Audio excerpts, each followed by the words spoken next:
Welcome back on board the Starship, and we are joined by the Starship pet Ulysses. Now, Ulysses here actually has his own Facebook account, so if you want to make friends with Ulysses, type into the email address section starship@richplanet.net. Now, carrying on the theme of physics, this week's interesting person of the week is Albert Einstein, and he's talking here about his famous equation E equals mc squared. It follows from the special theory of relativity that mass and energy are but different manifestations of the same thing, a somewhat unfamiliar conception for the average mind.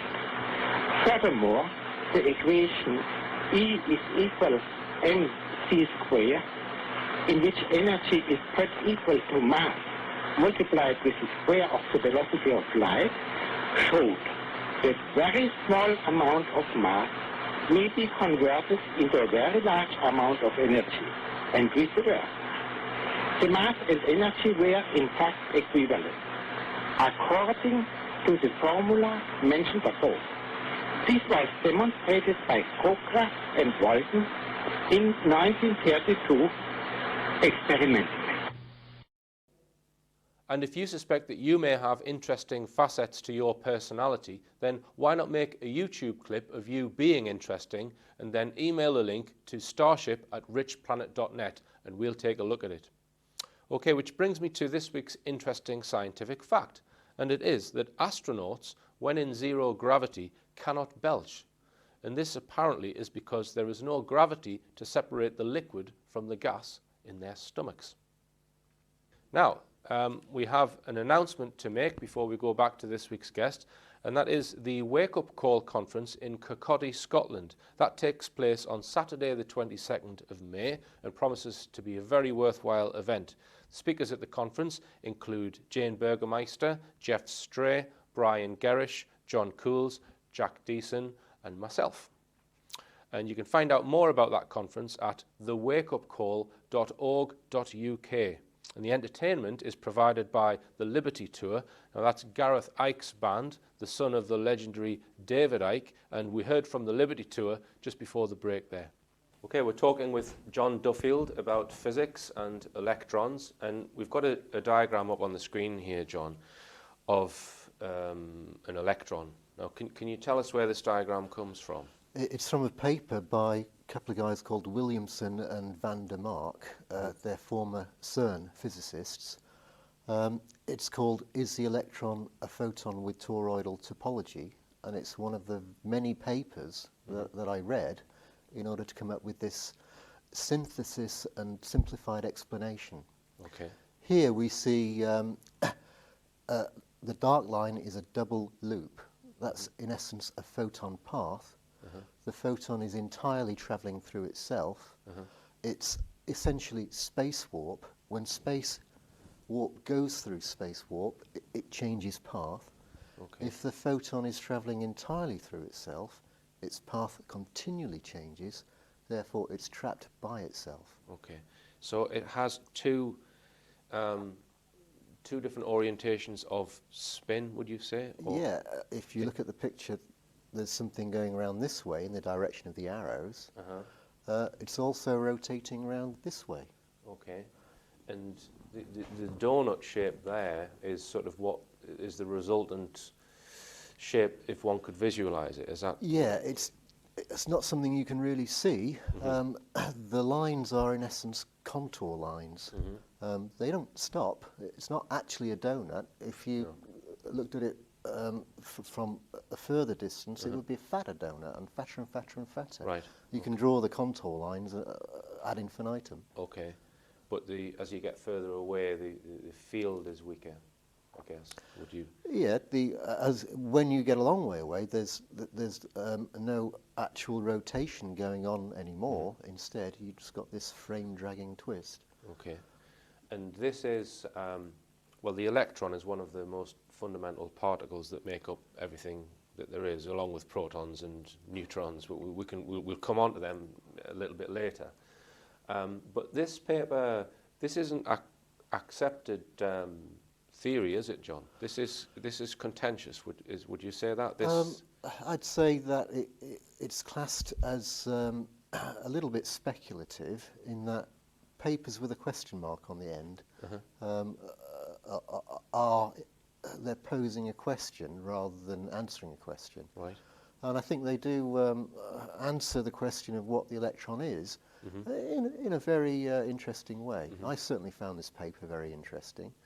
There was another paper by a guy called Kaiyu Hong Hu, which is in essence similar. He presents it in a different fashion, but it's in essence the same double loop, and you still have essentially a photon going round and round. So would, you know, the people who are at CERN now, would they say, no, an electron is not a photon in a double loop? Would they dispute that then? Or They would describe it as a quantum field excitation. Right. I think if you talked at length, you might be able to persuade them that, yes, it could be construed in that way, but that's not how they talk about it. Okay. And just, because I don't think I fully understand it, I have to say, how is the photon kept in that double sort of spin? What keeps it there? Itself. Okay. It's a wave of distortion, or a wave of displacement. Right. It's, in essence, space warp. Right. If you throw a wave of space warp through warped space, Right. its path changes. Okay. If it's travelling entirely through itself, its path keeps changing. Right. It goes round and round and round forever. It can't get out. It's rather like a lamprey. Right. Have you ever seen a lamprey writhing in a knot? Right. It goes round and round and round. Yeah. Okay. So really, what we're describing here is the fundamental line between matter and light, isn't it, John? That's the. This is. We call this matter. We don't call light matter, but you can go back as far as Newton, and you can see him saying that matter and light are convertible into one another. That's in his book on optics. He's the father of modern physics, but he spent so much time on light because he knew this essential truth. Something like an electron is, in essence, made out of light via the experiment we call pair production. The experimental evidence is there. Yeah. When you throw an electron at a positron, they annihilate. The result is light. The electron isn't made out of cheese. It's made out of light. Right. Yeah. Can I add that a positron, which is the positive form of the electron, is like that diagram, but with the arrowheads going the other way. Right. Yeah. Which creates the opposite vortex in space. Yeah, it's not quite a mirror image, but it's easy to think about it as a mirror image. Okay. And where does the neutrino fit into all of this then, John? What would that look like? Because that's another fundamental particle, is that? Well, it's not quite a fundamental particle. You can think of it as an elementary particle in that it's an element of something else. Right. For example, in particle physics, there's something called beta decay, where a neutron decays into a proton, an electron, and an anti-neutrino. Right. A neutrino is classed as a lepton. Right. That's the same sort of thing as an electron. However, a neutrino travels very fast. Right. It has very little mass and very little charge. Right. And the best way to think about it is as a running loop. Okay. Whereas the photon is often thought of as a wave like this. Yes. The neutrino is a rolling wave. Right. There's So actually... a neutrino is not a particle then? It's all particles are waves. Yeah.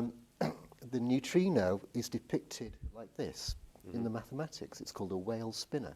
Okay. It's actually depicted the way it really is. It has this spin to it, and it's doing this. Yeah. I've described the electron as a trivial knot. When you look at knot theory, there's you can see a table of knots. The first knot on the top left is essentially the electron. The next one in is essentially the proton. Okay. Listen out for the trefoil proton. You might be hearing about it soon. It's really the next knot. Okay. So this image here is what you believe is The proton, it's a photon going round in that particular configuration of knot. Yeah, it's Okay. a much tighter knot.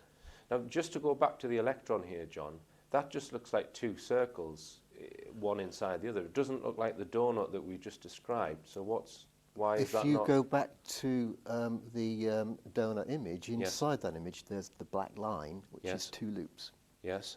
So you have to use a little imagination. All right, I see. So that is the same as that. Okay, fine. Yeah. But the red and green, are they two different photons then? No, Right, no. okay. They're the same thing. This is not a perfect depiction. Nothing Right. is. Right, It's in essence a knot of stress energy. right. Okay. So, a skeptic might say, well, how do you know the proton is that? What's the name for that type of knot, John? It's a trefoil knot. It's a trefoil. So what evidence is there to show that a proton is in fact a trefoil then? If you imagine a trefoil and trace around it with your finger, starting from the bottom left, and look at the crossing over points. The crossing over points go up, up, and down. Okay. Now, if you imagine that this thing is made out of rubber, grab hold of it and try and stretch. Right. It gets harder to stretch it out Right. the more you pull.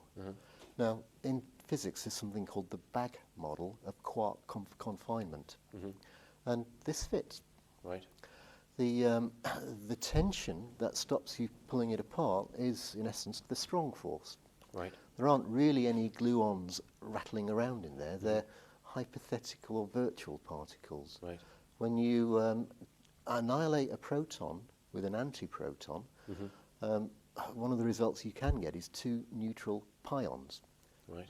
They last for a nanosecond, and then they decay into photons. The quarks have gone.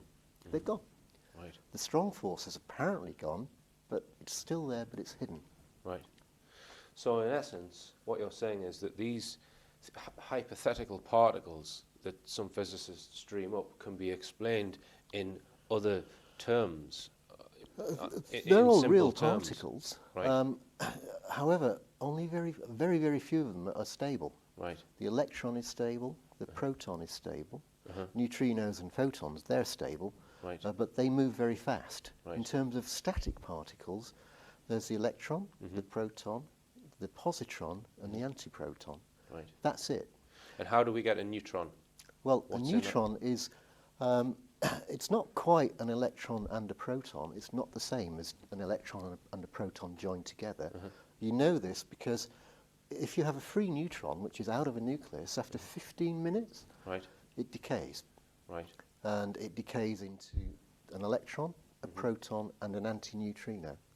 So it isn't just those three stuck together, but when you think in terms of loops, you can imagine the neutron as a loop configuration. They're all configurations of dynamical stress energy moving in a pattern. With the proton, something that people have done is called a scattering experiment. In essence, it's like throwing rocks at that trefoil made of rubber. When the rock hits one of the loops, it stretches it out into a V shape, Right. and that V shape makes you think that the quark is a point particle, Right. but it's not. Okay. It's just one of the loops. Right. When you smash a proton, you don't see any free quarks. Right. The loops cannot persist because they've been broken. All of the various particles in what's called the particle zoo, they're very transient. They Yeah. last for a very, very short time, such as 10 to the minus 25 seconds. I'll just read a little bit from your book, John, because I love this. The electron is a trivial knot, a turn and a twist. The proton is a trefoil knot, 3 turns and a twist. The neutron is a proton plus a twist and 2 turns. The neutrino is a turn, a mere running loop. And a muon and a tau neutrinos have more loops, as do the muon and tau themselves. The antiparticles are mirror image knots that go the other way, and the unstable particles are not knots, so they always come undone. That's, I Yeah. think, it, Yeah, in a sums it- nutshell. Yeah, yeah, and I do recommend people read this book because it answers a lot of questions. Relativity Plus. Okay then, John. Well, what we will do, we are going to do another program where we're going to go into time, gravity, dark matter. But for today, I think that's probably enough for people to take on board. So thanks very much indeed for coming on the Starship, John. Thank you. Okay. Thank you. And it just remains for me to say, keep your eyes on the skies, your feet on the ground, and tell all your friends about this show.